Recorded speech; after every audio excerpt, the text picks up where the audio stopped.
दोस्तों, quick study number 1 YouTube channel में आप सभी का बहुत बहुत स्वागत है। तो दोस्तों, इस वीडियो के माध्यम से हम लोग देखने वाले हैं एनसीईआरटी का जो सार संग्रह है, जो कक्षा 6 से लेकर 12 तक का है। सभी क्वेश्चन इसमें दोस्तों वन लाइनर दिया हुआ है। विशेष आकर्षक इसमें यह है कि इसमें अध्यायवार रिवीजन नोट्स दिया हुआ है। दोस्तों, जो है संघ लोक सेवा आयोग एवं विभिन्न राज्य स्तरीय परीक्षाओं के लिए समान रूप से उपयोगी है। ये दोस्तों महेश कुमार बर्नवाल जी का है। ये पुस्तक तो बहुत काफ़ी अच्छा पुस्तक है। तो आप लोग जो है इससे पहले का वीडियो अगर नहीं देखे हैं तो उससे पहले का ऑलरेडी 15 क्लास हो चुका है, ज़रूर देखें। इसमें हम लोग दोस्तों अभी जो है भारतीय राज व्यवस्था इंडियन पॉलिटी को कवर कर रहे हैं। ठीक है, इंडियन पॉलिटी कवर कर रहे हैं और इसमें 15 वीडियो हो चुका है, आज 16वां वीडियो है। तो चलिए हम लोग देखते हैं आज का क्लास।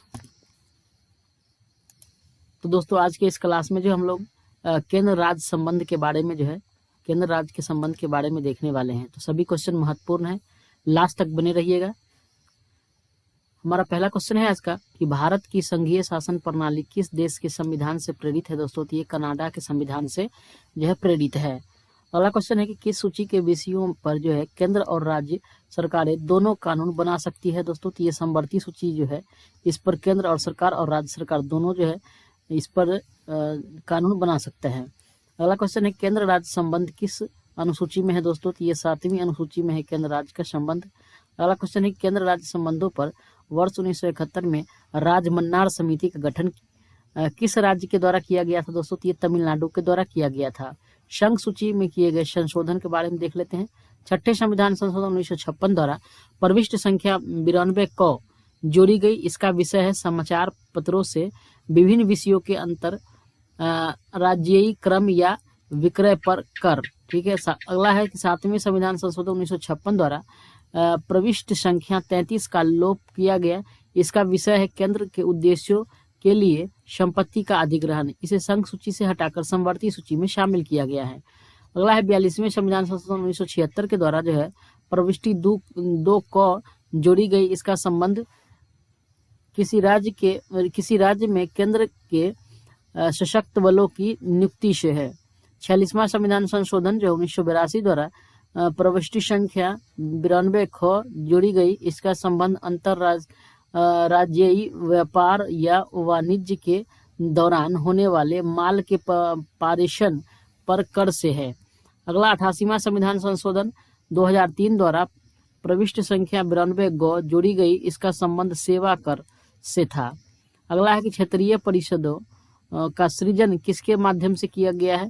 तो दोस्तों, ये जो है संसदीय कानून के द्वारा किया गया है। अगला क्वेश्चन है कि अंतर्राज्यीय परिषद का उपबंध किस अनुच्छेद में किया गया है। दोस्तों, तो ये अनुच्छेद 263 में किया गया है अंतर्राज्यीय जो है परिषद का। ठीक है, उपबंध किस में है, अनुच्छेद 263 में है। अगला क्वेश्चन है कि रेडियो या दूरदर्शनों के विज्ञापनों पर कर कौन लगाता है। दोस्तों, रेडियो और दूरदर्शन पर राज्य सरकार लगाता है। इम्पोर्टेंट है इसमें कि भारतीय संविधान का अनुच्छेद 249 राज्य सूची के विषयों के संबंध में संसद की विधायी शक्तियों से संबंधित है। अगला देख लेते हैं हम लोग। क्वेश्चन है कि केंद्र तथा राज्यों के मध्य शक्तियों का विभाजन किस अनुच्छेद के अंतर्गत किया जाता है। दोस्तों, तो ये अनुच्छेद 245 तथा 246 के तहत किया जाता है। अगला क्वेश्चन है कि अंतर्राज्यीय परिषद का पदेन अध्यक्ष कौन होता है। दोस्तों, तो ये प्रधानमंत्री होते हैं अंतर्राज्यीय परिषद के पदेन अध्यक्ष। अगला क्वेश्चन है कि संघ द्वारा कौन सा कर लगाया व वसूला जाता है तथा संघ तथा राज्यों में बांटा जाता है। ये दोस्तों कृषि आय के अतिरिक्त आय पर कर। अगला है कि सरकारिया आयोग का गठन कब किया गया था। दोस्तों, तो मार्च 1983 में जो है सरकारिया आयोग का गठन किया गया था। संघीय कर संघ सूची प्रविष्टि 82 से 92A। ठीक है, पहला है आयकर, कृषि आय को छोड़कर जो आता है उसे आयकर कहते हैं। दूसरा है सीमा शुल्क, निर्यात शुल्क सहित होता है। तीसरा है तंबाकू और अन्य वस्तुओं पर उत्पाद शुल्क, अल्कोहलिक पेय पदार्थ, अफीम, गांजा, मादक औषधि तथा मादक पदार्थों को छोड़कर। अगला है निगम कर। 5 में है कि व्यक्तियों तथा कंपनियों की संपत्तियों के पूंजी पर कर, कृषि भूमि को छोड़कर। 6 में है संपदा शुल्क, कृषि भूमि से भिन्न संपत्ति पर कर संपदा शुल्क है। 7 में संपत्ति के उत्तराधिकार पर शुल्क, कृषि भूमि को छोड़कर। अगला है 8 में कि रेल, समुद्र या वायु मार्ग द्वारा ले जाने वाले वस्तुओं और यात्रियों पर सीमा कर तथा रेल भाड़ों और माल भाड़ों पर कर। ठीक है। 9 में है स्टॉक एक्सचेंज तथा वायदा बाजार के संव्यवहारों पर स्टाम्प शुल्क से भिन्न कर। अगला है 10 में कि स्टाम्प शुल्क। 11 में समाचार पत्रों के क्रय विक्रय तथा उसमें प्रकाशित विज्ञापनों पर जो कर है वो। अगला है 12 में समाचार पत्रों से भिन्न वस्तुओं के क्रय विक्रय पर कर यानी अंतर्राज्यीय व्यापार के दौरान में। 13 में है कि माल के पारेषण पर कर यानी अंतर्राज्यीय व्यापार के दौरान। 14 में है कि सेवाओं पर कर। ये सभी कर थे। अगला है कि केंद्र सरकार जल विवादों के समाधान के लिए न्यायाधिकरण की स्थापना भी कर सकती है। ठीक है। नेक्स्ट क्वेश्चन हम लोग देख लेते हैं इसमें कि राज्य कर राज्य सूची प्रविष्टि 45 से 63। ठीक है। इसमें पहला है कि भू राजस्व या लगान। दूसरा है कृषि पर कर, ये राज्य कर के अंतर्गत है। ठीक है। भू राजस्व या लगान, कृषि पर कर, कृषि भूमि के उत्तराधिकार पर कर। 4 में है कृषि भूमि पर संपदा शुल्क। 5 में है भूमि और भवनों पर कर। 6 में है खनिज अधिकारों पर कर। 7 में है शराब, अफीम, गांजा तथा अन्य मादक पदार्थों और औषधियों पर उत्पाद शुल्क जो है। 8 में है स्थानीय उपयोग तथा विक्रय के लिए वस्तुओं का प्रवेश पर कर। 9 में है विद्युत के उपभोग एवं बिक्री पर कर। 10 में है समाचार पत्रों से भिन्न वस्तुओं के क्रय विक्रय पर कर। 11 में है रेडियो या दूरदर्शन के विज्ञापन पर कर। 12 में सड़क तथा अंतर्देशीय जलमार्ग द्वारा ले जाने वाले वस्तुओं या यात्रियों पर कर। 13 में है कि सड़कों पर प्रयुक्त वाहनों पर कर। 14 में जीव जंतुओं और नौकाओं पर कर। पथ कर होता है या मार्ग कर। 16 में व्यापार व्यवसाय तथा रोजगार पर कर। 17 में प्रति व्यक्ति कर। 18 में विलासिताओं यानी मनोरंजन, जुआ तथा बोली लगाना इस पर कर। 19 में है स्टाम्प शुल्क संघ सूची में वर्णित दस्तावेजों से भिन्न दस्तावेजों पर। ठीक है। 20 में है उपयुक्त विषयों में से किसी के संबंध में शुल्क, किंतु इनमें जो है न्यायालय में ली जाने वाली शुल्क शामिल नहीं है। अगला है कि संविधान के किस अनुच्छेद में प्रावधान किया गया है कि विधि के प्राधिकार के बिना ना तो कोई कर लगाया जा सकता है और ना ही एकत्रित किया जा सकता है। ये दोस्तों अनुच्छेद 265 में है। अगला है सरकारिया आयोग का गठन संघ और राज्य के मध्य संबंधों की समीक्षा करने के लिए हुआ था। किसका? सरकारिया आयोग का। अगला है अंतर्राज्यीय परिषद का गठन कब किया गया? ये दोस्तों 18 मई 1990 को जो है अंतर्राज्यीय परिषद का गठन किया गया था, 18 मई 1990 को। ठीक है। नेक्स्ट देख लेते हैं आयोग एवं समितियां, कौन कौन आयोग और कौन कौन समितियां हैं, कब बना था वो देख लेते हैं। केंद्र राज्य संबंध पर विचार करने के लिए समय समय पर विभिन्न आयोग एवं समितियों का गठन किया गया जो निम्न प्रकार है। ठीक है। निम्नवत है, कौन कौन है? राजमन्नार समिति 1969 में बना था। इसके कौन थे? डॉक्टर DPV मन्नार थे। ठीक है, राजमन्नार आयोग में।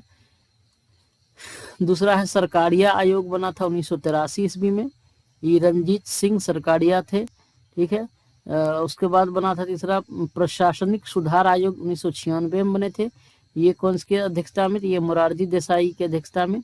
उसके बाद शीतलवाड़ समिति 1996 में ये भी बना था, ये MC शीतलवाड़ के अध्यक्षता में।